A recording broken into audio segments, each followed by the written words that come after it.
Hello guys, Ilya here, and in this video I'm going to show you how can you import and use green screen overlay in CapCut PC. Basically it's pretty easy, just follow the steps I do to not make any mistakes. So all we need is just to open our project and then just go to media in the left top window, just click on media, and as you can see we have a lot of different video we imported. But if we need to use the green screen, we need to import one more video with our green screen. So just click on import and then just choose it on your PC. I'd like to choose this one. So basically this green screen video I will use and edit to like my main video. So the next step we need to do is just to click on it in our like media library and then just move it on our timeline to add one more line here.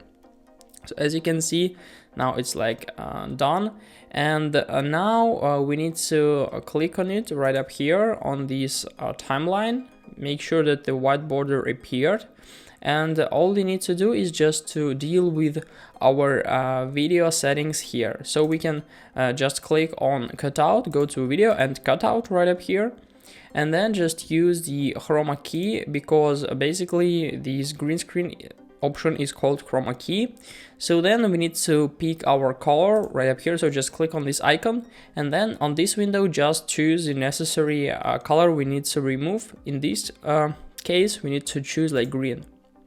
So after that, as you can see, nothing changed because we need to increase the strength of our chroma key. So just play with it until the green screen won't be removed.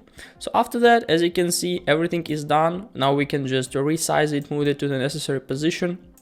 And basically everything is done. Our green screen overlay is successfully added to our main video.